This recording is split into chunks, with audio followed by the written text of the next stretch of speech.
네, 반갑습니다. 한 주간 편안하셨으리라 믿습니다. 지난주에 이어서 이번 주는 어, 창세기 11번째 돌아보셔입니다. 이것이 유다가 그에게 가까이 가서 가로되 내 주여, 음, 청컨대 종으로 주의 귀에 한 말씀 고하게 하소서라고 합니다. 아, 본문 함께 우리가 공유하도록 하겠습니다.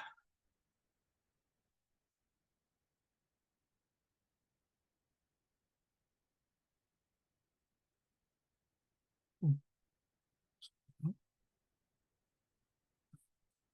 유다가 그에게 가까이 가서 가로되 내 주여, 청컨대 종으로 내 주의 귀에 한 말씀을 고하게 하소서.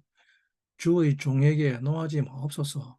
주는 바로와 같으심이니이다. 히브리 본문을 읽어드리겠습니다. 바이가시 엘라 예후다 바요멜 비 아도니 예다베르나 아브데카 다발 베 아즈네이 아도니 베알 야칼 아프카 베아 백데카 키 가모카 파라오라고 합니다. 바이것이 그에게 그가 그에게 나아가다 하는 뜻입니다. 그가 그에게 나아갔는데 나아가는 그가 누구냐 그러면 유다입니다. 그죠? 유다가 나아가는데 중요한 것은 그 다음 단어입니다. 그 다음 단어. 음, 그 다음 단어인데 아, 지난주 우리가 미케지에서 바이가시입니다. 인간은 끝에 다다라야 한계 상황에 다다라야 비로소 그분에게 나아갑니다. 하나님은 우리에게 우리의 현존, 곧 끝 미케츠를 보여주시며 우리의 실존으로 발갈시하기를 원하십니다. 더 이상 애굽의 종살이의 포로로 잡혀 살지 말고 빛 가운데로 나오라고 말씀하셨습니다. 바이가시 엘라브라고 하여 하나님께로 나아가는 것입니다. 하나님이 우리에게 주신 자유의지로 이 땅에서의 썸씽을 선택하는 것이 아니라 나의 존재를 선택하는 겁니다. 나의 존재란 다름 아닌 나의 어떠함입니다. 즉 나의 형상을 선택한다는 말입니다. 이 존재를 그리스도라고 합니다. 그리고 그 그리스도의 형상을 닮아갑니다. 그리스도의 형상이란 바로 신의 성품을 말하는 것이죠. 그에게 나아간다고 하는 것은 바로 그리스도의 성품을 선택하는 것입니다. 바이것이는 어, 피지컬한 물리적 접촉이 아닙니다. 많은 이들이 이것을 잘못 알고 있습니다. 어, 바이가시는 긴멜이 없으면 접근할 수 없기 때문입니다. 이 자유의지라는 긴멜로 가까이 나아가게 되면 참으로 기이한 일이 벌어지게 됩니다. 바이가시 하게 되면 나의 존재가 바뀌어 버립니다. 그때 비로소 하나님께 나아갈 수 있습니다. 내 존재가 바뀌지 않는 이상 우리는 결코 하나님께 가까이 나아갈 수 없습니다. 이 바뀌지 않는 상태에서 나아가게 되면 죽게 됩니다. 우리의 이 자유의지가 하나님의 성품과 형상을 훈련하는 사람이 하나님께 가까이 나아갈 수 있는 것입니다. 이 계시는 참으로 놀라운 계시입니다. 그리고 그렇게 될 때에 우리에게 바예히가 찾아옵니다. 그리고 살았더라라고 합니다. 바이가시는 새로운 존재가 생기게 하는 것입니다. 네. 바이가시는 그리고 살았다는 뜻이죠. 완전히 새로운 존재로 변화했다는 것입니다. 우리가 사람들과의 관계를 맺을 때, 그 관계를 맺기 위해서 선택하는 것이 언어입니다. 이야기로 시작을 합니다. 이 관계를 이끄는 것이 바로 말입니다. 어, 이때 말 또는 그 행동을 하는 주어, 즉 주체와 이 주체의 말을 듣는 또는 주어의 동사 상태를 리시브하는 목적어가 있습니다. 이때 주어는 목적어인 객체에게 끊임없이 바이가시하기 위해서 소통하려고 합니다. 그리고 자기 삶의 유익을 위해서 그 목적어를 다스리고 통치하려고 합니다. 그러나 얼마 지나지 않아서 소통이 불가능하다는 것을 깨닫게 됩니다. 그리고 주어는 이 목적어는 다스려지는 것이 아니라는 것을 깨닫게 됩니다. 소통하는 언어가 잘못됐다는 것을 알게 됩니다. 그리고 이제 이 주어는 이 목적어인 객체가 다스려지고 통치되는 존재가 아니라는 것을 알고 그 목적어를 존재로 인정합니다. 이제 이 둘 사이의 언어, 말은 소통의 언어는 바뀌었습니다. 이전과는 다른 언어로 소통을 하기 시작합니다. 이것이 바이가시에서 유다가 했던 행동이었습니다. 왜 바이가시에서 유다의 이야기가 그렇게 길게 쓰여졌는가 하면 그 전에 유다가 요셉을 팔아먹었을 때는 유다는 자기의 이익을 위한 언어를 가지고 있었습니다. 형제들에게 하는 말이 우리가 요셉을 죽이는 것이 무엇이 유익이 되리요? 우리가 요셉을 팔자라고 하는 자기가 형제들을 다스리고 지배하는 언어를 가지고 있었습니다. 그런데 바이가시에서 유다를 이렇게 길게 얘기하는 것은 이 유다는 이미 이 소통의 언어가 완전히 바뀌었기 때문입니다. 지금 유다는 자기가 이전처럼 형제들을 다스리고 지배하려는 마음이 전혀 없습니다. 유다는 이제 다른 존재를 존재되게 하는 언어를 가지고 있기 때문입니다. 이미 말이 바뀌었습니다. 이렇게 바뀌게 된 사건이 바로 며느리 다말로 인한 것이었죠. 그가 며느리 다말에게 맡긴 담보물 때문에 그렇습니다. 이 담보물로 인해서 민면이죠. 나로부터 자기의 담보물로 인해 며느리가 임신한 것을 알고 그의 내면이 바뀌기 시작합니다. 그리고 이제는 유다가 자기가 스스로 담보물이 되겠다고 합니다. 유다가 그에게 가까이 가서 가로되 내 주여 청컨대 종으로 내 귀의 말에 귀에 한 말씀 하게 하옵소서라고 합니다. 근데 이 말은 우리말로는 뭐 크게 별로 문제가 안 돼요. 내 주의 귀에 한 말씀 하게 하소서라는 말인데 그때 이 문장을 우리가 히브리어로 살펴보게 되면 굉장히 깊은 의미를 가지고 있습니다.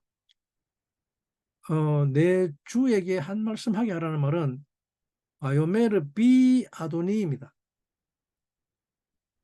바요메르 비 아도니인데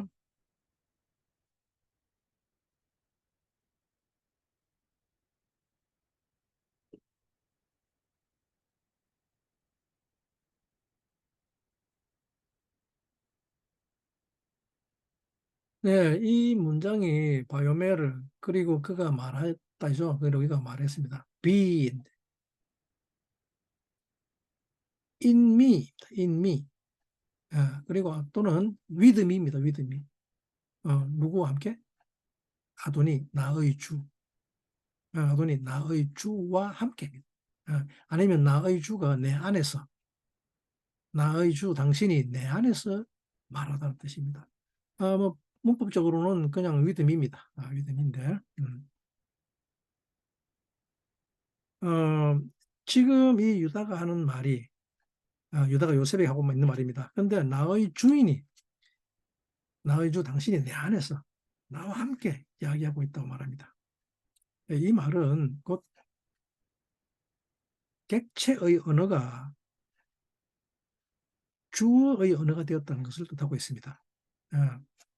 이 말은 주어와 목적의 구분이 없었다는 말입니다.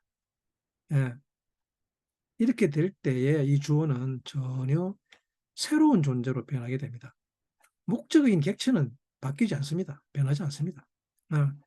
원래는 이 주어가 목적어를 자기의 삶에 맞도록 바꾸어서 나의 욕망을 이루어지도록 어떤 이익을 구하려고 지배하고 통치하려고 했다면 그것이 어떤 한계상에 부딪히면서 지배욕과 소유욕을 어, 버리게 되면서 이제는 바이가시 하게 되면서 전혀 다른 새로운 언어를 가지고 이야기하는 것입니다. 그렇게 될 때 목적어가 변하는 것이 아니라 주어가 완전히 새로운 존재로 바뀌어버리는 것입니다. 음, 이것을 바예히라고 부릅니다. 예, 바예히, 예, 우리가 히브리 본문으로 살펴볼 것인데, 다음도 토라 포션이죠. 예.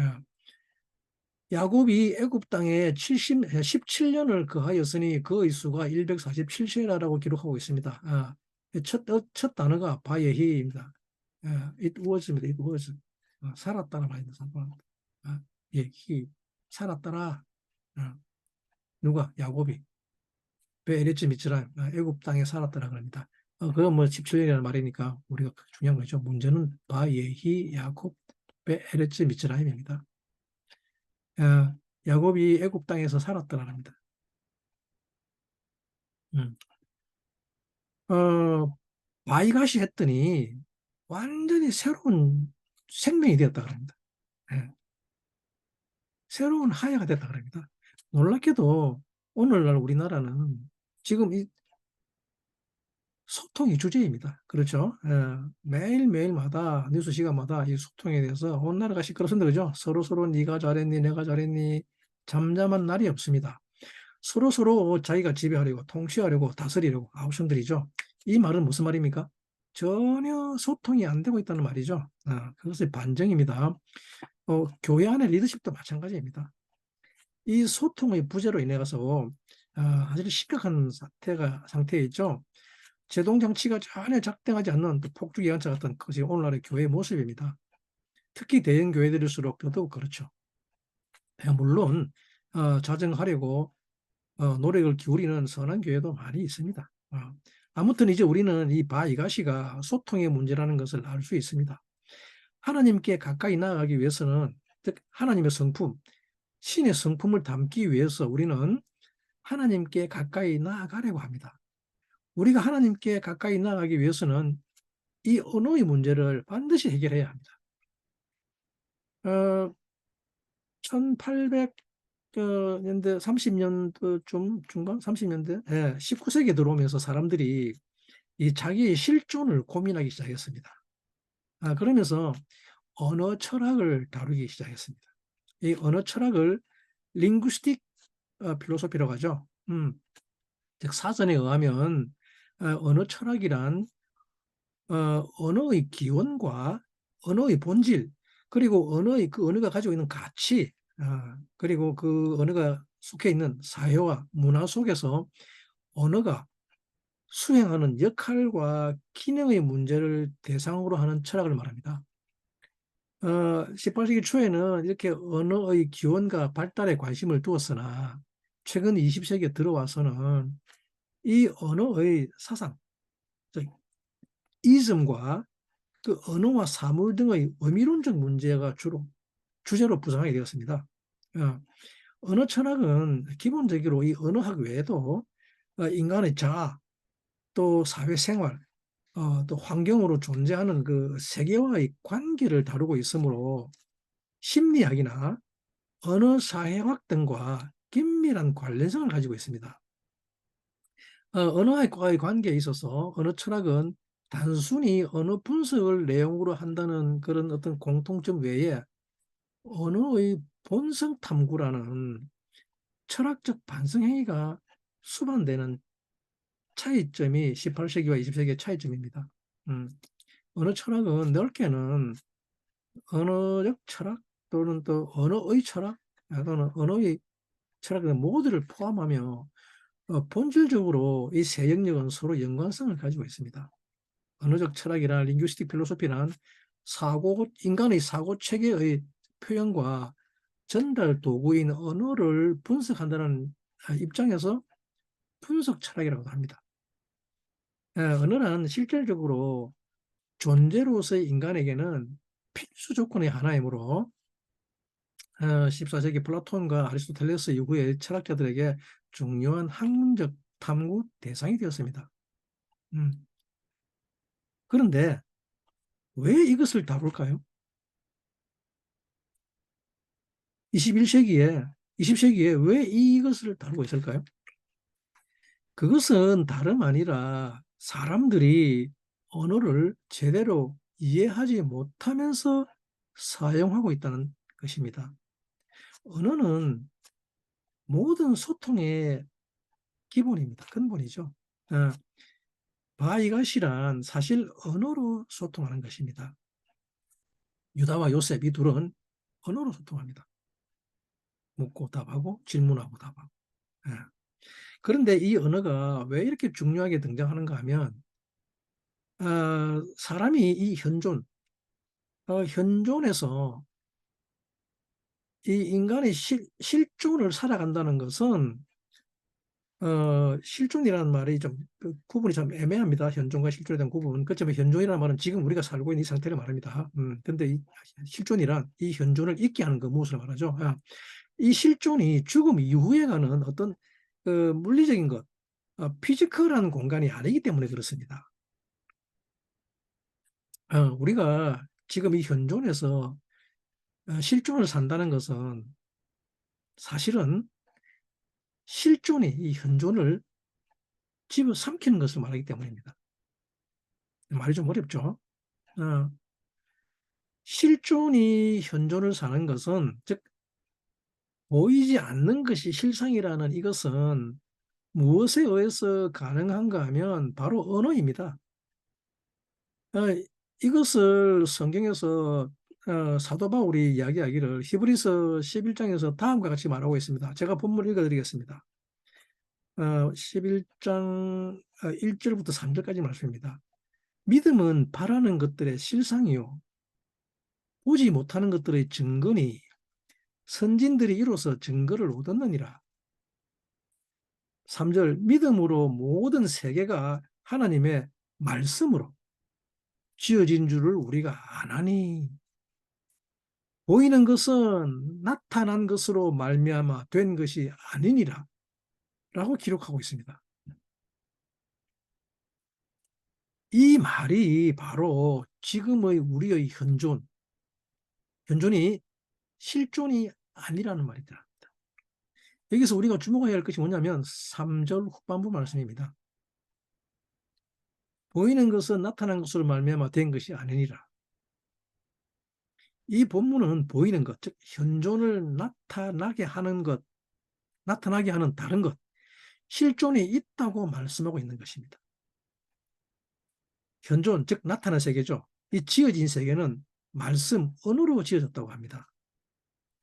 이것을 실존이 현존을 삼키는 것이라고 합니다. 어, 이것은 사람의 언어에 의해서 가능한데 이때의 언어를 사유의 언어라고 합니다. 또는 정신의 언어, 또 영의 언어라고 하죠. 그런데 우리는 이 영의 언어 말고도 또 현존의 언어를 가지고 있습니다. 어, 이 세상에서의 언어를 가지고 있습니다. 그죠? 모국어라 그러죠. 이 현존을 설명하는 사고의 언어 체계를 가지고 있습니다. 혹 저는 이것을 두고 뭐 다 그게 다 같은 말이지 뭐 그게 무슨 사유의 말이 있고 현존의 말이 있느냐고도 할지 모르겠습니다만 그런데 성경은 신약에서 사도 바울은 이 현존의 언어를 육의 생각이라고 말하며 사유의 언어를 영의 생각이라고 말합니다. 이 둘의 언어가 다르다고 말하고 있습니다. 또한 주님께서도 말씀하시기를 살리는 것은 영이라고 하시면서 육은 무익하니라 그럽니다. 그리고 내 말이 곧 살리는 영이라 그러죠. 예, 말이 살리는 영이라 그럽니다. 다문 신약만이 아닙니다. 신약의 근거는 구약에 있으니 즉 토라 전체가 이 이야기를 하고 있다는 이야기입니다. 현존의 언어, 경험과 사연의 언어에서 실존의 언어, 영을 살리는 언어로 건너오는 것을 이야기하고 있는 것이 구약입니다. 그것이 토라 이야기입니다. 그래서 인간은 반드시 이 실존을 알아야 하는 것입니다. 이 실존을 알 수 있는 것을 사유의 언어 또는 영의 언어라고 합니다. 인간이 무엇인가를 소유해야 존재가 결정된다는 생각은 인간을 사망으로 이끄는 힘입니다. 어, 왜냐 그러면 모든 소유는 반드시 사라지기 때문입니다. 그래서 인간은 소유가 필요 없는 존재, 즉 그 자체여야 합니다. 이것을 에리 프롬은 소유와 존재로 인간을 설명한 이것을 그의 책 To be or to have에서 아주 잘 나타내고 있습니다. 오래된 책이었죠. 이것을 실존에서는 이 존재를 에레브, 즉 담보물이라는 개념으로 나타내고 있습니다. 예, 현존의 나의 존재는 실존에서 다른 존재를 있게 하기 위한 것으로 존재를 설명합니다.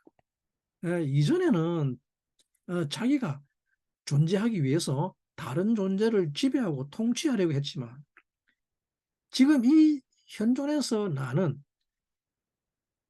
실존의 다른 존재를 위해서 자기가 존재하는 것을 담보물이라고 하는 것입니다. 존재의 양태가 바뀌었습니다. 주님께서 이 실존을 설명하고 계십니다. 마태복음 2장 28절에서 주님은 말씀하시기를 인자는 생명을 주러 이 땅에 왔다고 말씀하십니다. 사실 우리가 지금은 공산주의, 즉 마르크스주의가 사라졌다고 말은 하지만 하지만 현존의 모든 사람들은 여전히 이 소유의 사회로 살아가고 있습니다. 그들이 알든 모르든지 간에 이 소유가 세상을 지배하고 덮은 이유는 사람들이 그것이 옳다고 생각하기 때문입니다. 특히 요즘의 젊은이들은 이 소유의 분배를 기치로 내세워서 기성의 사고에 아주 많은 일을 던지고 있죠. 누군가가 정의롭지 못한 방법으로 부를 취하는 것을 보게 되면 정죄하려고 하는 난리죠. 그러면서 사람들은 말하기를 전부 생명을 주러 온 것이 아니라 자기가 살기 위해 왔는데 내가 살기 위해 왔는데 무슨 소리냐고 합니다. 이 사람들은 이 유다의 바이가시의 삶, 즉 실존의 양태를 비웃습니다. 내가 죽는 이유는 내가 이 땅에서 이 세상에서 지금 죽는 이유는 내가 소유하지 못했기 때문이라는 생각이 지배적입니다. 이렇게 실존은 두 존재를 설명합니다. 이 실존이 바로 그리스도인 것입니다. 그리고 이 실존이 다름 아닌 하나님의 형상인 것입니다. 우리 모두는 바로 하나님의 형상이라는 것을 바이가시는 말하고 있습니다. 바이가시는 어떤 존재도 바드가 아니라 에하드라고 합니다. 전체라고 합니다. 단독자는 없다고 말합니다. 19세기 독일의 철학자 카를 야스퍼스는 이것을 그 철학에서 포괄자라고 불렀습니다.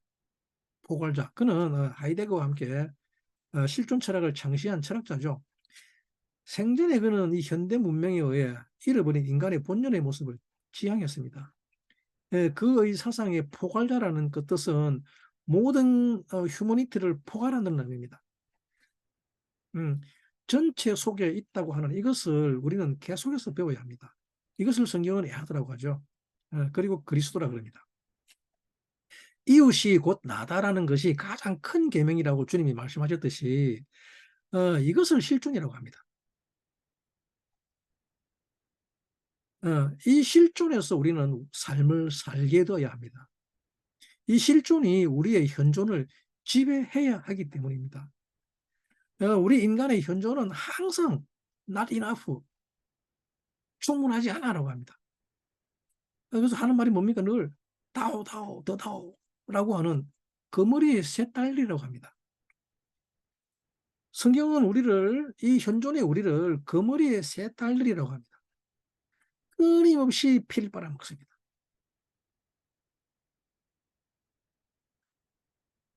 이때 실존이 이것을 삼켜야 합니다. 집어삼켜야 합니다. 인간이 사는 이유, 즉 인자가 사는 이유는 이 그리스도를 위한 것이기 때문입니다. 이 그리스도를 알아야 합니다. 이 전체 그리스도를 the man 또는 히브리어로 하셴 하바라고 합니다. 하지만 현존은 나의 단독자인 네바드를 강조하죠. 나. 그런데 그것이 아니라 이 전체가 우리 전체가 다 더맨이라는 것입니다. 독생자라는 말은 사람은 이 한 사람밖에 없다는 뜻입니다.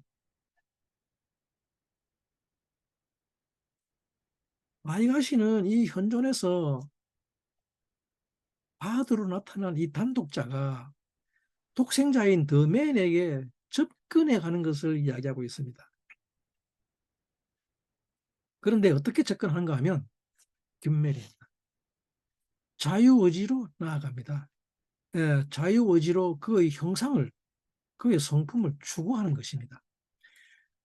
어, 전체 하나의 형상을 추구하는 것이 바로 이 김멜인 것입니다. 이때 이 실존으로 나아가기 위해 필요한 것이 바로 말, 언어입니다. 존재와 존재가 서로서로 너와 내가 하나다라는 것은 실존이 되지 않으면 소통이 불가능합니다. 하지만 이 현존에서는 존재와 존재가 하나인 에하드 상태가 아니라 항상 누군가가 다른 누군가를 지배하고 다스리고 소유하려고 합니다. 어, 똑같아 보이는 부부를 할지라도 실존을 아는 부부와 실존을 모르는 부부는 완전히 다른 삶을 살게 됩니다. 서로 부부로 계속 살더라도 끊임없이 누군가는 소유하려고 하고 누군가는 지배하려고 합니다. 여기서 중요한 것이 무엇입니까? 영향력이죠. 누가 더 힘이 센가? 누가 더 파워가 있는가라는 것이죠. 하지만 소통은 힘과 영향력 또는 권력으로 이루어지지 않습니다. 음, 바이가시에서 이것을 보여주는 대표적인 인물이 루벤입니다. 루벤은 자기의 관점으로 형제들과 소통하려고 합니다. 너희들이 그때 내가 하지 말자고 했을 때 나의 말을 듣지 않았기 때문에 오늘 이 일이 우리에게 닥쳤다라고 자기 변명을 하죠. 자기는 책임을 회피하려고 하는 의도입니다. 항상 포인트가 다른 사람이 있습니다. 너 때문이야, 너 때문이야. 네가 어쩌고, 네가 어쩌고. 음. 그런데 소통은 이것으로 소통하는 것이 아니라 이 현존의 상황에서 실존으로 넘어가기 위해서 필요한 것이 바로 사유의 언어, 영어의 언어, 즉 살리는 언어입니다. 다른 사람을 실존으로 살리는 언어인 이 언어는 현존에서 일어나는 일의 모든 상황을 암호라고 합니다. 예. 무슨 암호인가 하면 실존을 설명하기 위한 것이라는 것입니다. 현존이 존재하는 이유와 거기서 벌어지는 온갖 일들은 다름 아닌 실존을 설명하는 암호라고 하는 것이 하나님의 숨겨둔 사인인 오트입니다. 그래서 이 사유의 언어, 영어의 언어는 전부 암호와 비밀로 이루어져 있는 것입니다. 그래서 하나님은 스스로를 숨긴다고 하십니다.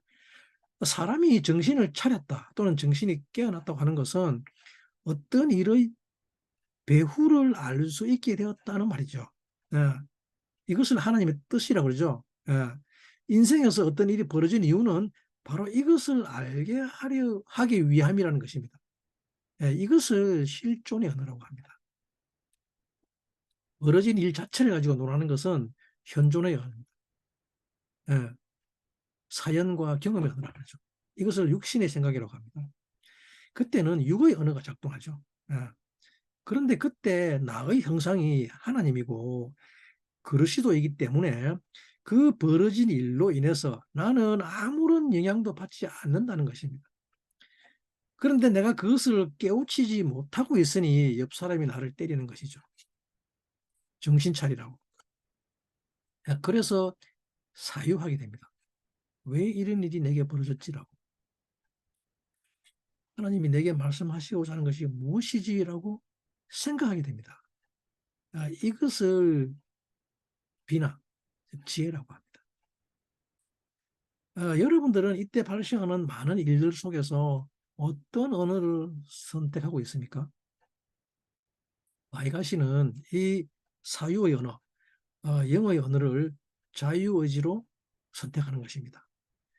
주님은 이 땅에 당신이 율법을 완성하러 오셨다고 말씀하셨습니다. 어, 하나님은 이스라엘에게 토라를 주셨는데 토라는 전부 다 비밀입니다. 언어 자체가 비밀입니다. 그래서 토라는 실존을 설명하는 것이지 현존을 이야기하는 것이 아니라는 말입니다. 하나님의 말씀은 우리에게 소유를 설명하고 있는 것이 아니라 존재에 대한 설명을 하시는 것입니다. 이것이 가장 큰 차이입니다. 종교와 신앙의 가장 큰 차이는 현존이냐 실존이냐를 다루는 것입니다. 종교는 무엇을 소유하는 것을 하나님의 힘으로 기도라는 명목 아래 그것을 소유하려고 하는 것입니다. 그런데 죄송하지만 하나님은 죽었다 깨어나도 이 소유를 말씀하시지 않습니다. 예, 하나님의 무한한 능력의 힘으로 내게 소유를 줬다가 뺏었다가 하는 이런 일은 절대로 하지 않으시다는 말입니다. 이 세상에서 가장 큰 거짓말이 무엇이냐면 하나님이 내게 돈, 물질, 권력 이런 것 주셨다는 말입니다. 만약 그렇다면 여러분들은 마가복음 10장 35절에서 40절 말씀에 주님이 하신 말씀을 어떻게 해석하실 것입니까? 이 본문은 제가 잠깐 읽어드리겠습니다. 세베대의 아들 야고보와 요한이 죽게 나와 여짜오되 선생님이여 무엇이든지 우리의 구하는 바를 우리에게 하여 주시기를 원하옵나이다. 36절 이르시되 너희에게 무엇을 하여 주기를 원하느냐? 여짜오되 주의 영광 중에서 우리를 하나는 주의 우편에 하나는 주의 좌편에 앉게 하여 주시옵소서. 그때 주님께서 말씀하시기를 가라사대 너희 구하는 것을 너희가 알지 못하도다. 너희가 나의 마시는 잔을 마시며 나의 받는 세례를 받을 수 있느냐라고 묻습니다. 그러자 제자들이 그러죠. 39절 저희가 말하되 할 수 있나이다. 예수께서 이르시되 너희가 나의 마시는 잔을 마시며 나의 받는 세례를 받으려니와 40절 말씀입니다. 중요합니다. 밑줄 치시기 바랍니다. 내 좌우편에 앉는 것은 나의 줄 것이 아니라 누구를 위하여 예비되었든지 그들이 얻을 것이니라 라고 기록하고 있습니다. 40절 말씀 꼭 기억하시기 바랍니다. 야고보와 요한이 주님께 바이가시 하였다고 합니다. 이들이 주님께 나온 이유는 주님이 주시는 것을 받기 위해서죠. 그런데 그때 그들이 하는 말을 잘 살펴보시기 바랍니다. 뭐라고 합니까? 우리가 구하는 바입니다. 내가 원하는 것을 해주기 위해서 주님께 바이가시 한 것이죠. 그러자 주님이 원하시죠. 물으시죠. 무엇을 해주기 원하느냐? 예, 우리가 원하는 것은 주님의 오른쪽과 왼쪽의 보좌입니다. 라고 하자 주님이 이들에게 하신 말씀이 무엇입니까? 미안하지만 너희는 너희 구하는 바를 알지 못한다라고 말씀하시죠. 지금 이 두 제자의 요구는 현존에 대한 것이 아닙니다. 주님께 실존에 대한 것을 질문하였습니다. 그것이 주의 영광 중에 거하실 때라는 말이죠. 예. 이들이 바라는 주의 영광은 어떤 영광을 의미할까요? 우리가 진짜 원하는 것은 실존으로 넘어가는 것입니다라고 말하죠. 근데 주님 말씀이 모른다고 합니다. 만약 그러려면 너희에게 초월의 힘이 필요하다고 말씀하십니다. 이 초월의 힘은 그리스도가 아니면 이 초월의 언어를 배우지 못합니다. 그래서 이 비밀을 메시아 또는 그리스도라고 하는 것입니다. 골로새서 1장 27절 말씀에 이르시기를 뭐라고 하시냐 그러면 이 비밀은 그리스도에 대한 것입니다. 이 비밀은 만세와 만대로부터 오므로 감추었던 것인데 이제는 그들의 성도들에게 나타났고 하나님이 그들로 하여금 이 비밀의 영광이 이방인 가운데 어떻게 풍성한 것을 알게 하려 하심이니라. 이 비밀은 너희 안에 계신 그리스도의 신이 곧 영광의 소망이니라라고 하십니다. 그리스도가 뭐라고요? 영광의 소망이랍니다. 영광의 소망. 우리의 삶에 일어나는 일들은 계속 암호가 해독되어야 하는데 그 암호가 바로 그리스도라는 것입니다. 결국은 그리스도를 알게 하는 것인데 이 실존 자체를 그리스도라고 합니다. 이 실존 자체를 주님께서 완성하시기 위해서 율법을 완성하러 왔다는 말은 모든 비밀을 해석하러 왔다는 것이죠. 결국 이 언어를 주시는 분도 그리스도, 즉 메시아십니다. 이 메시아에는 두 유형의 메시아가 있습니다.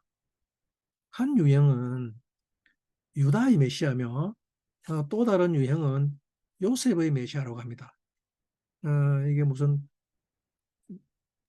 이상한 이야기냐 하시겠죠? 뭐 그리스도가 둘이라고 메시아가? 네, 그렇습니다. 메시아는 두 타입입니다. 이때 넘겨주는 넘어가게 하는 메시아를 유다의 메시아라고 합니다. 우리를 현존에서 실존으로 넘겨주는 초월의 힘을 말합니다. 그리고 실존 그 자체를 요셉의 메시아라고 합니다. 그래서 예수는 유다의 후손, 즉 사람의 아들로 오셔서 이 암호를 풀고 넘겨주는 메시아로 오셨던 것입니다. 인간은 이 믿음으로 말미암아 구원을 얻습니다. 그리고 이 믿음으로 말미암아 요셉에게 나아갑니다. 그리고 모든 암호가 풀립니다. 그리스도가 실존이심을 창세전에 있던 한 사람, 모든 피조물보다 먼저 나신 분이라는 것이라는 말은 그 다음에 오는 사람들은 모두 다 그에게 된다는 말입니다. 그분이 장자라는 것을 믿는 믿음으로 인간은 이 실존으로 나아가는 것입니다. 나의 단독, 레바드가 존재가 아니라 그분만이 존재임을, 독생자만이 존재인 것이라는 것을 믿는 믿음으로 우리는 실존으로 넘어갈 수 있습니다. 내 삶에서 일어나는 모든 일은 그리스도를 알게 하기 위한 것입니다. 그분의 성품을 알아가기 위한 것인데 누가 나의 뺨을 칠 때 그리스도를 알아간다는 것은 다른 쪽 뺨을 내어주는 것이죠. 누가 내 돈을 훔쳐가려다가 붙잡혔을 때 나의 반응은 장발장에 나오는 신부님처럼 그것은 내가 너에게 준 것인데 왜 이건 안 가져갔느냐고 하는 것이죠. 사업하는데 어떤 파트너가 내 돈 떼먹고 부도가 났을 때 나의 반응은 그가 먹고 배부르기를 바라는 것입니다.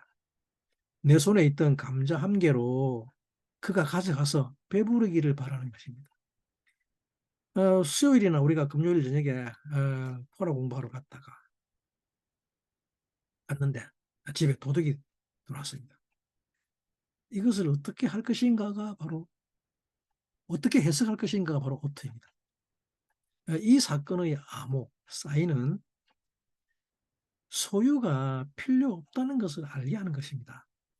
소유란 내게 잠시 있다가 그것이 진짜 필요한 사람에게 가서 유용하게 사용되는 것이 바로 물질론이라는 것을 깨닫게 하는 것이 바로 도둑맞음과 잃어버림입니다.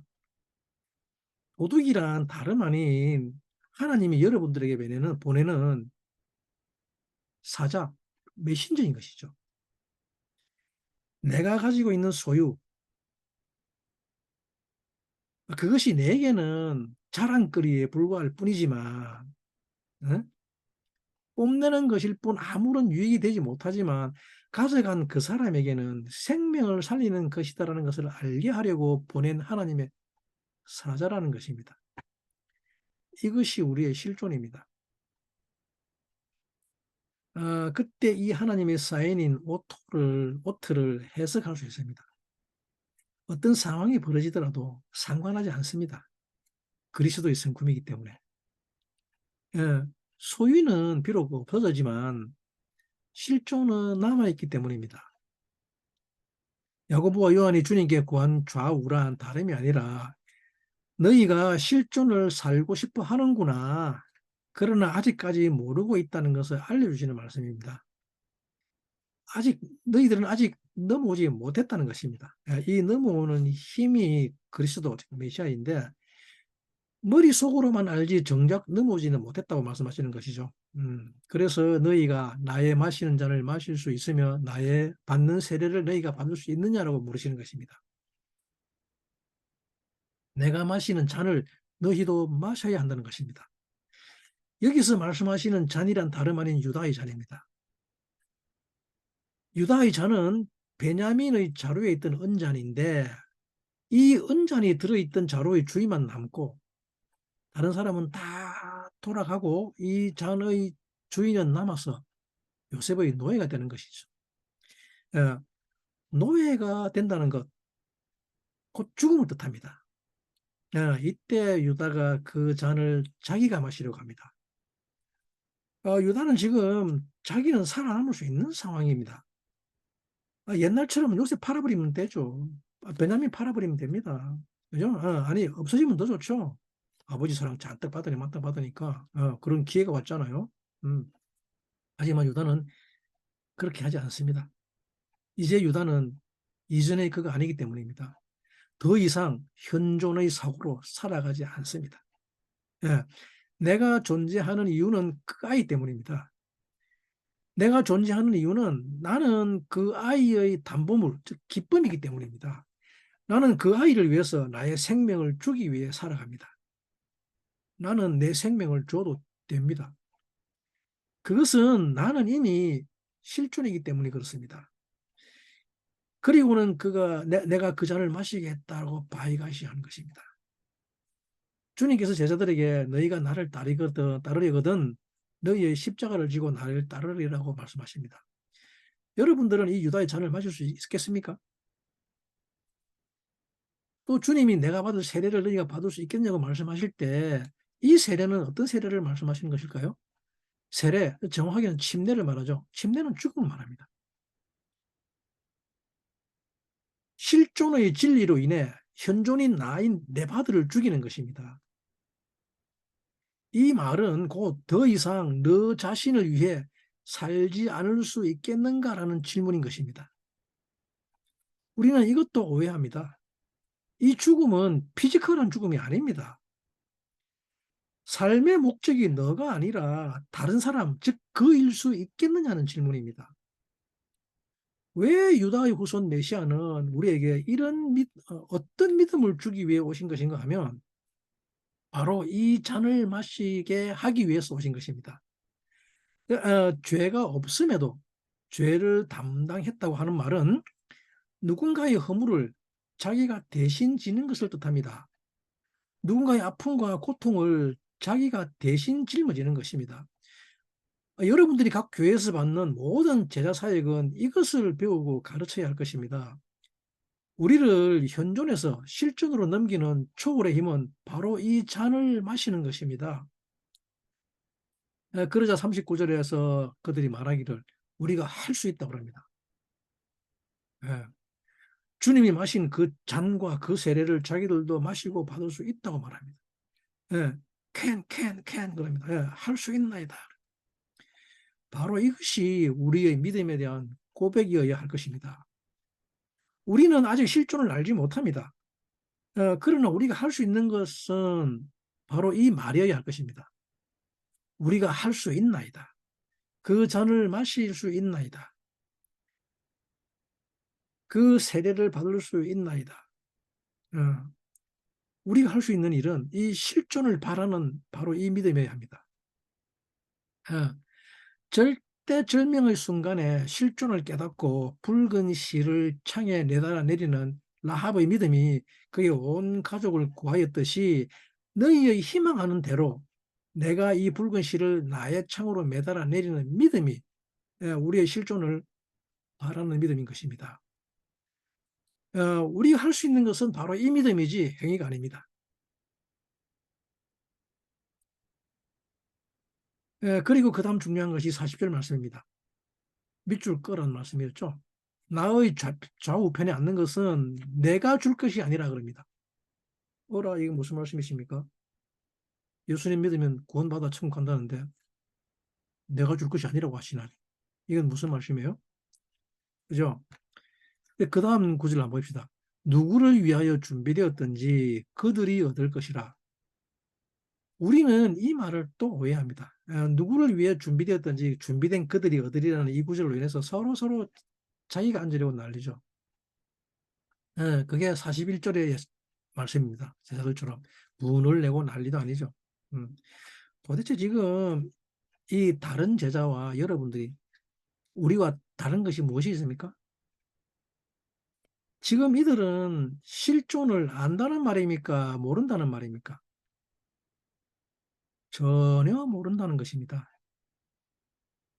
실존을 이야기를 하지만 여전히 현존에 머무르고 있는 것을 알 수 있습니다. 하지만 주님의 말씀은 그가 누구가 되었든지 간에 좌든 우든 상관없이 각자가 각자의 존재를 결정한다고 합니다. 몸의 지체가 눈, 코, 입, 귀, 손가락, 발가락 어딘들 무슨 상관이 있습니까? 머리카락인들, 손톱인들 다 아름답죠. 응? 반드시 있어야 할 곳에 있으면서 우리를 몸으로 존재하게 합니다. 모든 것들이 다 사랑스럽고 아름다울 뿐입니다. 여러분들은 여러분들 손가락 아름답지 않나요? 여러분들의 눈, 귀, 코 아름답지 않나요? 여러분들 몸에서 어떤 것 하나 미운 것 있습니까? 우리는 누가 누구를 시기하고 질투하고 미워하면 안 됩니다. 그냥 지체로서 존재할 뿐입니다. 몸을 위하여. 42절에 주님이 또 이어서 말씀하시죠. 42절 예수께서 불러다가 이르시되 이방인의 소위 집권자들이 저희를 임의로 주관하고 그 대인들이 저희에게 권세를 부리는 줄을 너희가 알거니와 라고 말씀하시죠. 권세자와 집권자, 고관들은 전부 다 현존의 세계에서 자기를 위해 필요한 것들입니다. 예. 하지만 이것들은 실존의 세계에서는 전혀 소용없는 것들입니다. 영향력, 지배력을 강해서 군림하려고 하는 모든 행위는 세상, 즉 이방인들이 하는 것이라는 말씀입니다. 그것이 43절의 말씀이죠. 너희 중에는 그렇지 아니하니 그리스도를 따르는 제자들은 그런 것 관여하지 않는다는 말이죠. 부부가 이 실존의 세계로 넘어오게 되면 더 이상 영향력으로 살지 않습니다. 더 이상 자존심으로 살지 않는다는 말입니다. 서로에게 생명을 주기 위해 살려고 할 뿐입니다. 늘 측은지심으로 바라보게 되죠. 하지만 이방인의 부부로 살게 되면 성경도 육신의 사고의 언어로 해석하게 됩니다. 음, 그리고 이어지는 말씀이 누구든지 크고자 하는 자는 너희를 섬기는 자가 된다고 말씀하시죠. 예, 지난주에 섬기는 자는 에베드라고 했죠. 에베드는 종입니다. 누구든지 종이 되어야 한답니다. 종. 이것이 실존의 세계입니다. 존재를 설명하는 가장 핵심적인 말입니다. 종을 에베드라고 하죠. 그러나 한 존재, 단독자는 바드라 그럽니다. 종이라는 에베드는 다름 아니라 이 바드에 대한 관점이라고 하셨죠. 해였죠. 예. 이 한 피스를 어떻게 바라볼 것인가. 예. 이 한 피스는 즉 종이고 노예라는 말입니다. 예. 노예는 존재하는 이유가 어, 자기를 위한 삶이 없는 상태를 이루는 말이죠. 이 존재의 존재 이유는 옆에 있는 존재가 원하는 것을 해야 한다는 말이죠. 이게 종의 의미입니다. 이 존재가 밥하는 이유는 다른 존재가 밥 먹기 위해서입니다. 자기가 먹기 위해서 밥하지 않아요, 종. 주님이 이 땅에 오신 이유는 이것을 가르치기 위해서 오셨습니다. 인자가 온 것은 섬김을 받으려고 온 것이 아니라 오히려 섬기려 왔노라라고 말씀하시죠. 음, 사람이 살아가면서 가장 창조적일 때가 언제인가 하면 창조적이란 말은 하나님 같이 된다는 말입니다. 어, 하나님 같은 삶을 만들어내는 것을 창조적이라고 합니다. 근데 사람이 하나님 같은 삶을 창조하지 못하는 이유는 이 창조성을 잃어버렸기 때문입니다. 그래서 이 사람이 우리가 창조적이 때가 언제인가 하면 심심할 때입니다. 이것은 과학자들도 알고 있습니다. 어, 그런데 이 마지막 때에는 사람들이 심심할 틈이 없습니다. 어, 우리는 이 심심하다는 말의 의미도 제대로 해석하지 못하고 있습니다. 잘못 알고 있습니다. 예. 할 일이, 우리 심심하다는 말을 그냥 할 일이 없어서 시간이 남아도 오는 상태를 심심하다고들 합니다. 그렇지 않나요? 그러나 왜 사람이 심심할 때 가장 창조적이 되느냐 하면 심심하다는 말은 사전적으로 어떤 의미냐 그러면 마음의 표현 정도가 매우 깊고 간절하다는 뜻입니다. 그것이 심심하다는 말의 정의입니다. 심심하다는 말은 심이 깊다는 말입니다.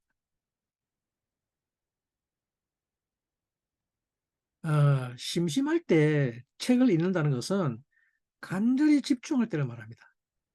또는 기도할 때를 뜻합니다. 심심히 기도한다 그럽니다. 심심하지 않을 때는 우리가 영화를 보거나 SNS를 하거나 뭐 게임을 하거나 또뭐 장난을 하거나 그렇게 하죠. 사람은 자기의 감각을 극도로 끄집어내야 가동시키면 결코 심심하지 않게 됩니다. 음, 자기가 살려고 할 때는 결코 심심할 시간이 없습니다. 그러면 만약 그렇게 하면 절대로 하나님 같이 되지 못합니다. 창조적일 수가 없습니다. 샬롯트, 문하세 이런 것은 정말 심심하죠. 용서하고 잊어버리는 거. 그래서 사람들은 초혼의 집 같은 드라마보다는 복수열전이나 뭐 삼각관계, 뭐 왕의 보자, 뭐 이런 드라마 좋아하죠. 심장 쫄깃하면 얼마나 재밌습니까? 그러나 절대로 하나님 같은 창조성을 가질 수가 없는 것이죠. 하지만 노예들은 정말 심심합니다. 항상 다른 사람이 원하는 것이 무엇일까를 살피죠. 어, 우리가 책을 보는 이유는 다른 사람의 생각을 살피는 것입니다. 그렇죠? 이 작가, 글을 쓴 작가와의 소통이죠. 그 사람의 마음을 읽어내는 것입니다. 그런데 토라는 하나님이 쓰신 책이죠. 글이죠. 그래서 우리가 성경을 읽는다는 말은 하나님의 뜻을 살피는 것입니다. 그러니 얼마나 심심해야 합니까? 그렇지 않습니까? 에하드는, 에베드는, 어, 이렇듯이 항상 다른 사람에게 필요가 무엇인지를 알아야 합니다. 이것이 섬기는 자가 되는 것입니다. 그때 너희들은 정말 큰 자가 될 수 있다고 하십니다. 내가 뭔가를 스스로 즐기는 상태가 되기 위해서는 내가 반드시 주인이어야 합니다. 어, 근데 44절께서 주님 말씀하시기를 너희 중에 누구든지 으뜸이 되고자 하는 자는, 즉 주인이 되고자 하는 자는 모든 사람의 종이 되어야 하리라 라고 말씀하십니다. 이것이 바로 실존입니다. 주인이 되고 싶은 자는 종이 되어라. 이 말씀의 깊은 비밀을 아는 여러분들이 되기를 바랍니다. 그래서 우리 주님은 하나님의 종으로 오셨습니다. 그리고 또 우리를 하나님의 종이 되게 하십니다. 바이가시는 다름 아니라 우리로 하여금 내가 당신의 종이 되겠나이다라고 고백하게 하는 것입니다. 우리가 어떻게 하나님께 나아갑니까? 방법은 딱 두 가지밖에 없습니다. 내가 당신의 종이 되겠습니다. 이것이 유다의 방법입니다. 내가 종이 되겠나이다. 베냐민의 잔을 마시겠나이다라고 할 때, 그래서 유다는 종이 되기 위해 먼저 오시는 메시아입니다. 우리를 실존으로 넘기는 유다는 메시아의 인자로 오신 것입니다. 그러나 요셉은 실존 그 자체입니다. 그리스도입니다. 그러나 만약에 이 유다의 메시아가 없으면, 즉 예수 그리스도, 우리를 위해 잔을 마시는 분, 우리를 위해 십자가를 지시는 그분이 없으면 우리는 아무도 실존으로 넘어가지 못합니다. 그분은 이 땅에 오셔서 바로 이 잔을 마시고 나를 위해서 나의 모든 죄를 지시고 죽으신 후 다시 부활하신 것이죠. 바로 이 예수를 믿는 믿음의 힘이 우리에게 실존으로 넘어가게 하는 초월의 힘을 주시는 것입니다. 바이가시는 이렇게 우리를 실존으로 살 수 있게 하는, 우리로 하여금 바예히하게 하는 힘인 것입니다. 이 실존의 힘으로 살아가는 여러분들이 되기를 간구합니다. 우리의 자유의지로 그에게 바이가시 하면 두 존재가 이게 합쳐지는 놀라운 경험을 하게 됩니다. 그리고 바이가시는 원래 합쳐질 존재만 바이가시 할 수 있기 때문입니다. 다박하는 것을 목적으로 하지 않는 존재는 바이가시 할 수 없습니다. 가까이 갈 수조차 없습니다. 서로 가까이 갔다 하더라도 필경 문제가 생깁니다. 이 바이가시는 두 존재가 서로 다박할 수 있을 때 바이가시 하는 것입니다. 존재가 다르면 바이가시 할 수 없습니다. 옆에 갖다 놓을 수는 있지만 다박하지는 않습니다. 아무리 다박하려 해도 안 됩니다. 주님이 우리에게 바이가시 엘라브 하라고 말씀하십니다. 그분에게 가까이 나오라고 말씀하십니다. 바브이신 그분에게 가까이 나오라고 합니다. 바로 이 그가 우리의 하나님이기 때문입니다. 여러분들은 어떤 존재와 하나 되고 싶으십니까? 현존에서의 인간은 자기의 소유의 많고 적음으로 존재를 결정합니다. 예시리 라브라고 하는 그 가진 것이 자기의 존재를 나타낸다고 생각합니다.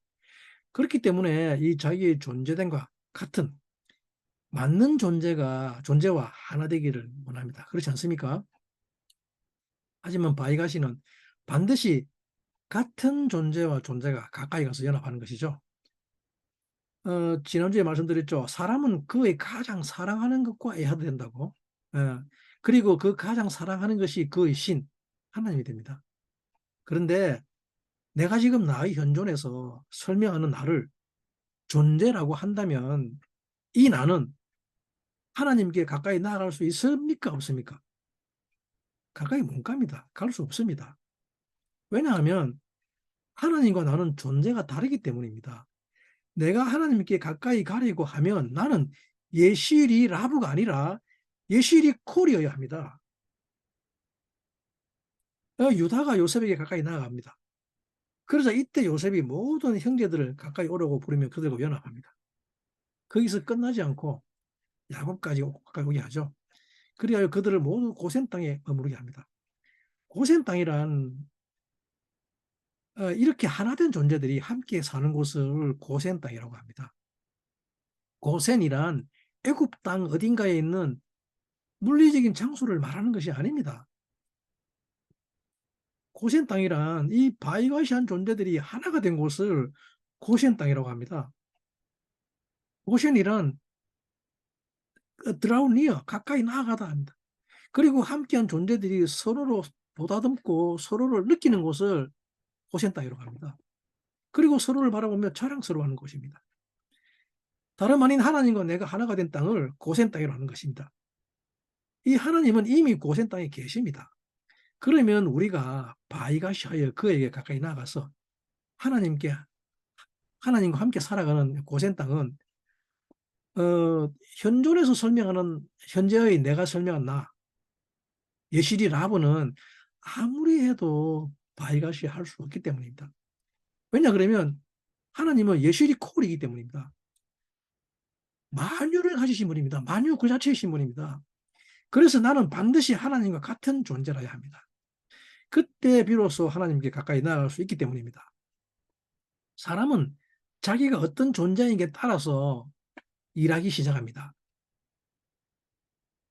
사탄은 이 현존에서 끊임없이 우리에게 일을 벌려서 나의 존재를 초라하게 만듭니다. 죄인, 창녀, 병든 자, 안전뱅이, 소경, 문둥병자로 만들어 우리를 하나님께 가까이 나아가지 못하도록 합니다. 흠 있는 자로 만듭니다. 그래서 주님은 이들에게 오시는 것이죠. 내가 온전하니 너희도 온전하라는 말씀은 우리를 당신께 가까이 나오게 하기 위한 하나님의 방법인 것입니다. 그러나 사탄은 끊임없이 우리의 존재의식을 깎아내리는 이유가 바로 이들이 이것이 하지 못하도록 하기 위한 것이죠. 그러나 이들이 주님과 타박할 때, 연합할 때 이들은 하나님께 이것이 할 수가 있는 것입니다. 이것을 히브리 기자는 10장 22절에 말씀하시기를 제가 읽어드리겠습니다. 21절 또 하나님의 집 다스리는 큰 제사장이 계심에 22절 말씀 우리가 마음의 뿌림을 받아 양심의 악을 깨닫고 몸을 맑을 물로 씻었으니 참 마음과 온전한 믿음으로 하나님께 나아가자라고 기록하였습니다. 이것을 바이갓이라고 합니다. 하나님께 나아가자. 예. 주님이 우리를 부르심은 우리의 현존을 풍요롭게 하기 위한 것이 아닙니다. 우리를 부르심은 이 현존의 세계에서 초라해진 깎아내려진 우리의 존재의식을 참 마음으로 바꾸고 하나님께 나아가게 하기 위한 것입니다. 창세기 36장 30절에서 46장 30절에서 우리가 하나님께 나아가는 아주 중요한 방법을 가르치십니다. 그 말씀이 이스라엘이 요셉에게 이르되 네가 지금까지 살아있고 내가 네 얼굴을 보았으니 지금 죽어도 가하도다 라고 하죠. 이 말은 이스라엘이 요셉에게 하는 말입니다. 그런데 이 이스라엘은 야곱입니다. 야곱이 요셉을 보낸 수레를 타고 요셉을 보러 애굽으로 내려온 거죠. 근데 28절에 야곱이 유다를 요셉에게 미리 보내요. 자기를 고센 땅으로 인도하게 합니다. 그리고 다 고센 땅에 이릅니다. 그리고 29절에 뭐라 그럽니까? 요셉이 수레를 갖추고 고센으로 올라가서 아비 이스라엘을 맞으며 그에게 보이고 그 목을 어긋맞게 안고 얼마 동안 울매라고 합니다. 이 이스라엘과 요셉의 바이가시는 인류가 하나님께 가까이 나아갈 수 있는 유일한 길입니다. 지금 이스라엘과 요셉이 이스라엘에 갔습니다. 야곱과 이스라엘은 동일 인물이죠. 근데 야곱의 자식들도 이스라엘이죠. 그래서 이 온 인류가 이제 하나님께 가까이 나갔습니다. 아무도 하나님께 가까이 나갈 수 없으되 오직 주님을 통해서 그와 하나 되었을 때 비로소 하나님과 애하드 될 수 있기 때문입니다. 사람이 어떻게 엘로힘에게 나아갈 수 있습니까? 없습니다. 메시아를 통하지 않고서는 절대 나아갈 수 없습니다. 이 메시아와 통합하는 방법이 쉐마입니다. 이 쉐마 기도를 통해서 우리는 메시아에게 나아갈 수 있습니다. 바이가시는 김멜의 자유의지가 형상을 결정하는 것입니다. 우리의 존재를 결정하는 것입니다. 쉐마는 바로 이 형상에 대한 이야기입니다. 우리는 알렙부터 쉰까지 나아갑니다. 알렙은 하나님의 신성, 하나님의 성품인데 쉰은 삼위일체의 하나님이죠. 그런데 이 쉰은 형상입니다. 형상이란 실존을 살게 하는 힘입니다. 쉐마는 우리에게 이 실존을 살게 하는 힘이 있을 때 하는 이야기입니다. 쉐마를 순종이라고 하죠. 그러나 이 쉐마는 단순하게 듣는다는 말이 아닙니다. 이 순종은 누가 할 수 있습니까? 쉐마 이스라엘, 이 말은 누구에게 하는 이야기입니까?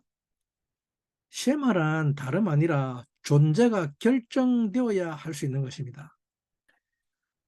그래서 이 시는 존재를 살게 하는 힘이라는 것입니다. 사람이 어떤 형상이 되었다는 뜻입니다. 그 실존이 알렙이라는 것입니다.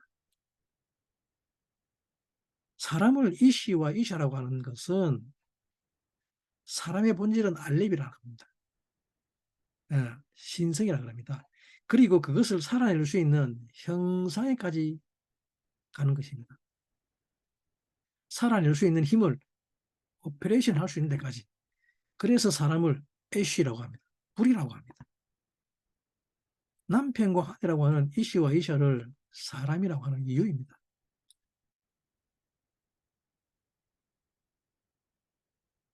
모든 창조는 이것을 위해서 이루어졌습니다. 사람을 하나님의 실존을 살아가게 하는 가장 큰 힘을 쉐마라고 합니다. 쉐마, 들어라, 순종하라. 이 쉐마는 단순히 듣는 것만을 말하지 않습니다. 우리는 그냥 듣는 줄만 압니다만, 그런데 들리는 것은 그냥 들리는 것이 아니라 존재가 어떤 존재인가에 따라 들을 수 있기도 하고 듣지 못할 수도 있다는 것입니다.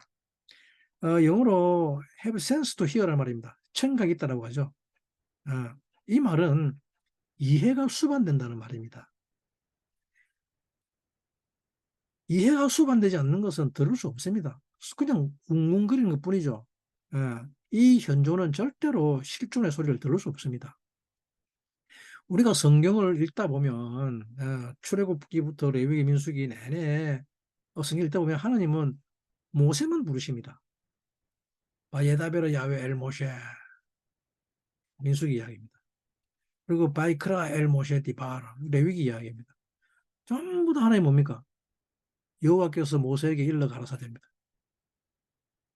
여호와께서 모세에게 말씀하여 가라사대, 불러 가라사대. 왜 그럴까요? 이스라엘은 하나님의 부르신 그의 목소리를 들을 수 없기 때문입니다. 그들에게 하나님의 말씀은 그냥 천둥과 우레소리일 뿐입니다. 이렇듯이 현존에 살고 있는 자들은 이 실존의 소리를 결코 들을 수 없습니다. 현존에 사는 존재들은 자기들 일밖에 모릅니다. 예, 주님은 지금 새 예루살렘을 짓고 계시는데 이거 같이 짓자고 계시록에서 그렇게 새 예루살렘 이야기를 하고 계시죠. 그런데 우리들은 여러분들은 이 집 짓는데 관심 있습니까? 없습니까? 관심 1도 없죠. 예, 듣지도 않죠. 무슨 말인지도 모르고. 그러니 뭐 제3성전을 뭐 예루살렘에다가 지어야 한다, 뭐 어디 지어야 한다고 난리죠. 근데 여러분들은 지금까지 이 새 예루살렘 짓는 일 가지고 한두 시간 고민해 본 적이 있습니까?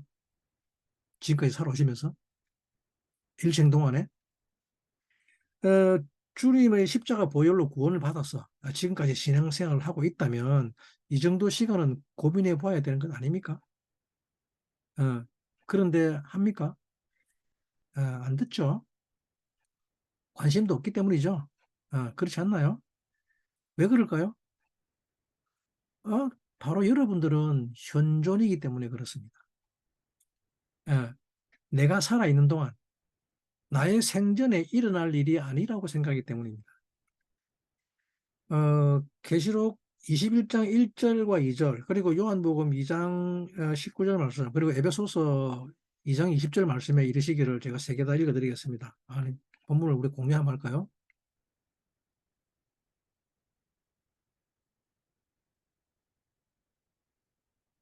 네, 본문을 한 개 공유를 하겠습니다.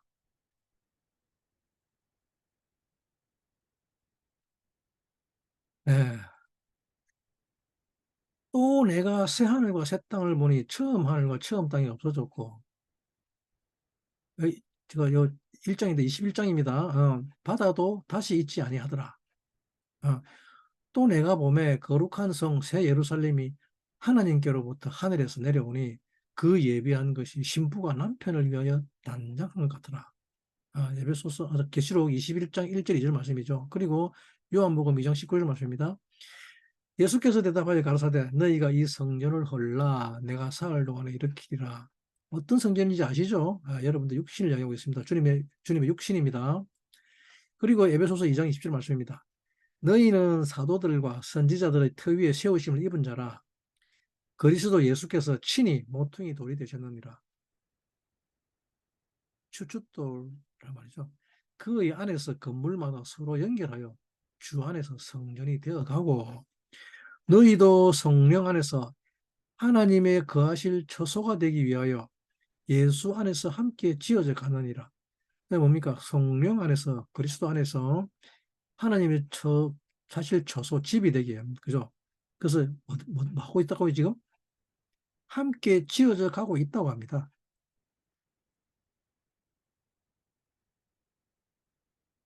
에, 하나님이 왜 너희들에게 영생을 줬다고 계속 성경에서 말씀하고 있을까요? 이 말은 우리의 생명의 시간이 길게 쭉 늘려놓는다고 생각하지는 않겠죠?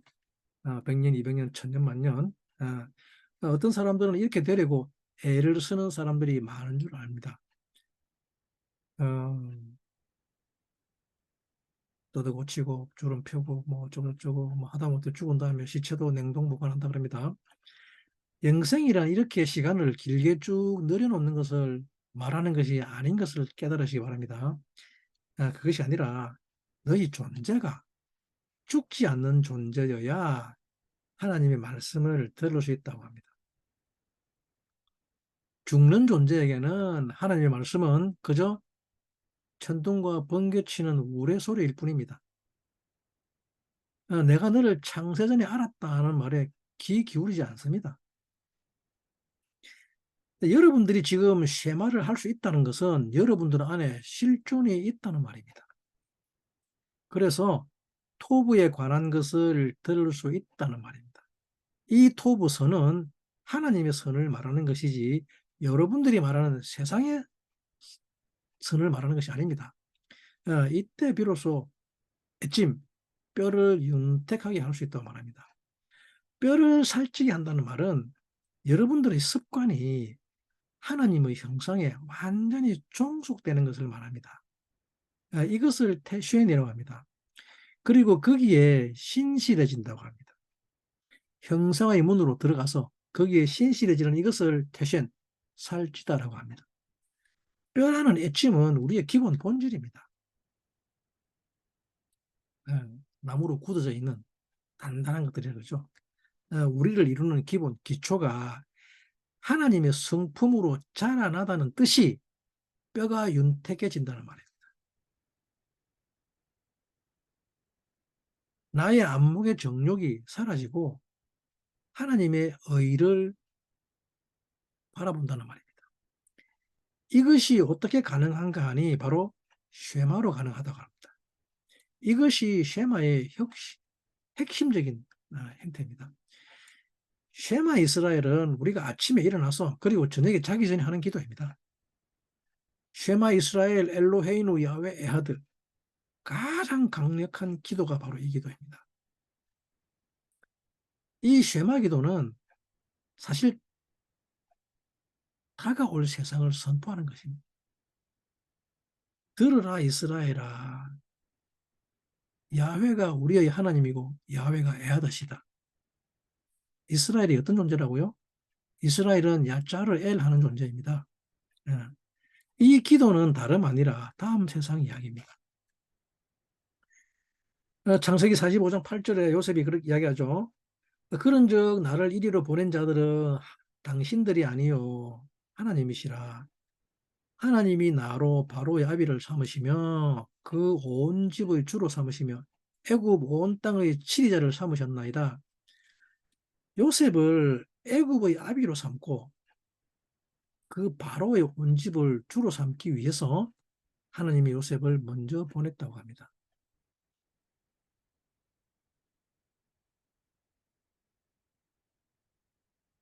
바로와 애굽 온 땅은 요셉이 통치자가 되지 않으면 우리는 생명을 구원받을 수가 없습니다.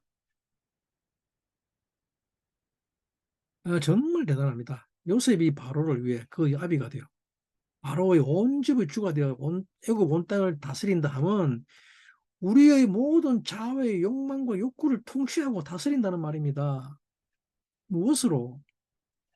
형제를 위해 내가 종이 되겠다고 하는 고백으로 말미암아. 이보다 더 큰 은혜가 어디 있습니까? 우리의 죄로 말미암아 죽을 수밖에 없는 인생을 구원하시는 하나님의 역사를 보게 되는 것입니다. 유다는 우리를 하나님께로 나가게 하는 메시아입니다. 그를 위해 당신의 종이 되겠다는 이 유다의 고백이 없으면 우리는 여전히 형제가 무엇인지도 모릅니다. 여전히 깜깜한 어둠 가운데 더듬거리면서 나의 유익을 위해서 내가 살기 위해서 형제를 팔 것입니다. 그러나 이제는 내가 아닌 나의 형제를 위해서 종이 되겠다는 고백과 함께 요셉이 주는 이 제라를 여러분들이 땅에 심기 위해서 예. 그런데 요셉이 자기가 점치는 사람인 것은 몰랐느냐고 합니다. 45장 15절 말씀이죠. 나 같은 사람이 점 잘 치는 줄을 너희가 알지 못했느냐라고 합니다. 예.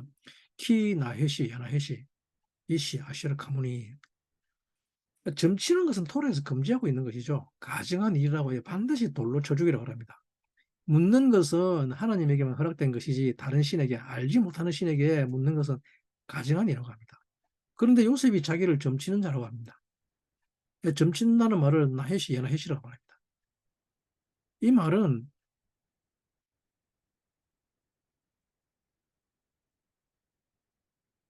뱀이 뱀단다는 말입니다.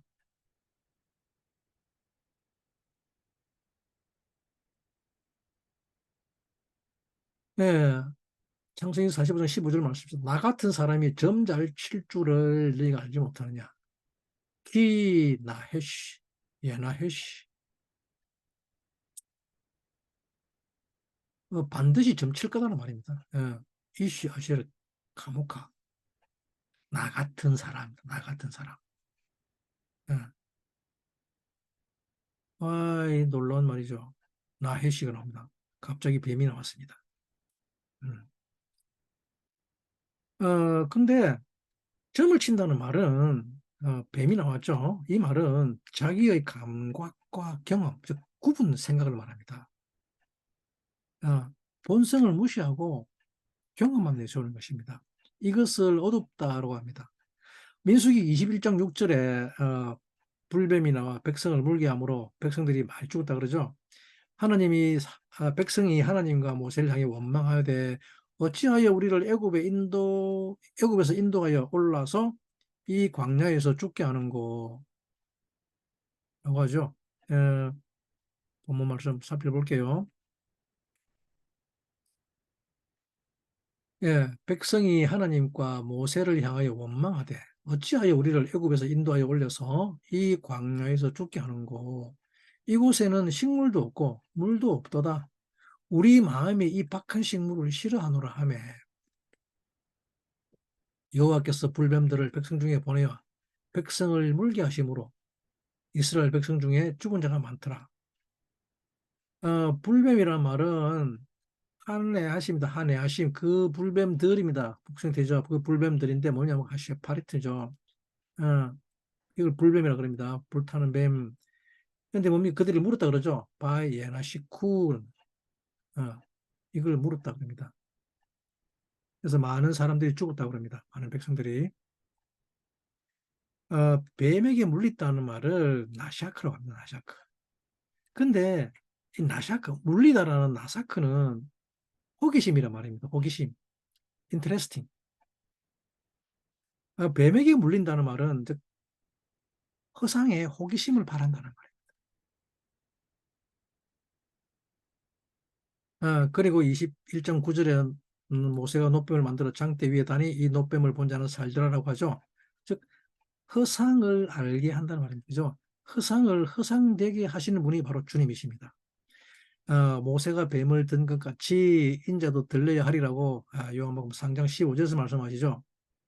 구분 생각을 바로 펴야 된다는 말이죠. 나 하시는 구분 생각입니다. 구분 생각. 어, 그 구분 생각, 우리의 구분 생각을 올바로 펴는 것을, 평탄케 하는 것을 인자라고 합니다. 우리의 본성, 즉 사람의 본성은 신성입니다. 예. 왜? 하나님이 만드셨기 때문에. 이것을 알레포라고 합니다. 이 신성의 삶을 사는 사람들을 아크라고 합니다. 아크는 형제들입니다. 하나님은 당신의 지극한 행복을 위해서 사람을 만들었습니다. 지극한 행복이란 뭐냐 그러면 자기가 원하는 대로 사는 삶입니다. 그렇지 않습니까? 무엇이든지 원하는 대로 다 됩니다. 근데 원하다는 말의 라츠는 죄입니다. 달려간다는 말이죠. 소망하는 것이 있습니다. 그죠? 근데 이것은 무질서 상태에 있단 말입니다. 갈망하고 욕구하고 원함이란 결핍이라는 말이죠. 결핍 상태. 이 원하는 것을 결정하는 것이 삶이라는 해태입니다. 어떤 해태에 따라 삶에 따라 원하는 것이 달라집니다. 즉 어떤 생명이냐가 원함을 결정합니다. 이 생명을 모르고 사는 것을 뱀이라고 합니다. 음, 그러나 요셉이 주는 생명은 아히입니다. 아히. 형제됨을 알게 하는 것입니다. 그러자 이때 유다가 나타납니다. 유다는 모든 것을 포괄하는 이해에 다다랐습니다. 그리고 드디어 유다가 내가 대신 종이 되겠다 가죠. 아이가 올라가지 않으면 아버지가 죽나이다. 이 아이와 아버지가 한 생명이라고 합니다. 이때 비로소 유다는 형제가 무엇인지 생명이 무엇인지 깨닫게 되어 마음껏 자기가 원하는 대로의 삶을 살기로 결정합니다. 이것이 원함입니다. 내가 그를 대신하여 종이 되겠나이다. 이 생명만이 진정한 생명입니다. 이 원함만이 진정한 원함입니다. 영원한 생명입니다. 가장 고귀한 생명인 것입니다. 주님께서 이것을 뭐라고 말씀하십니까? 누구든지 형제를 위하여 목숨을 내어놓으면 이에 더한 사랑은 없나니, 이 말씀은 바로 이 유다의 고백에 의한 것입니다. 아무리 비참하고 죄악의 상황이라 하더라도 유다의 형제에 대한 이해의 단계에 이르렀을 때 주시는 축복이 바로 고센 땅입니다. 고센이란 자유의지로 형상에 신실한 삶을 사는 곳입니다. 이곳이 바로 하나님이 계신 곳입니다. 요셉은 이 하나님을 세상에 나타나게 하는 사람입니다. 요셉이라는 말은 바로 평가하는 입과 측정하는 손입니다. 우리의 말을 다스리는 분입니다. 하나님을 세상의 언어로 드러내시는 분입니다. 신의 성품에 참여한다고 하는 이것은 바로 이것을 뜻하는 것입니다. 우리의 말과 손이 무엇을 나타낼 것이냐는 것입니다. 그리고 그 기간 가운데서 그 가족을 먹이시고 살리신 것이 요셉이죠. 그 가족이 비록 요셉을 팔았지만 유다의 나아감은 이것이 하는 것은 요셉과 같이 되겠다는 그의 의지입니다. 예, 이것이 김멜인 것이죠. 이 모든 역할을 하는 형상이 바로 유다입니다. 예후다. 이 유다가 먼저 살아나야 온 이스라엘이 비로소 애굽 땅에 나타날 수 있습니다. 그 핵심은 바로 종속입니다. 내가 당신의 종이 되겠나이다라는 고백입니다. 이 컴패이션으로 말미암아 주님이 유다의 가문으로 태어나셔서 온 인류, 즉 형제를 위해 스스로 종이 되기 위해서 낮은 곳으로 오시는 것입니다. 유다의 이 종속된 삶이야말로 생명을 구원하는 길입니다. 네, 결론입니다. 창세기 47장 23절에 이르시기를 요셉이 백성에게 이르되 오늘날 내가 바로를 위하여 너희 몸과 너희 전지를 샀노라 라고 말씀하고 있죠.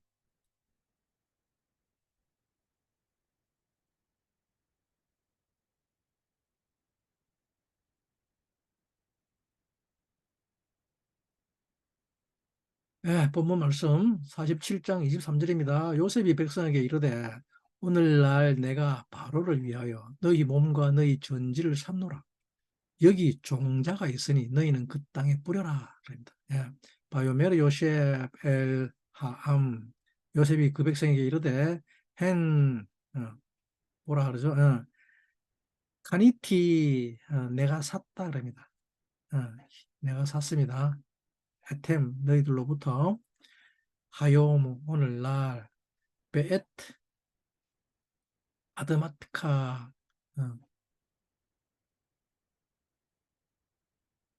너희 땅입니다. 너희 땅 아다마 어, 여기 레파로 파라오를 위해서 파로를 위해서 헬라켐 제로 제라 우 제라템 엣 아다마 여기 종자가 있으니 그 땅에 심으라 그럽니다.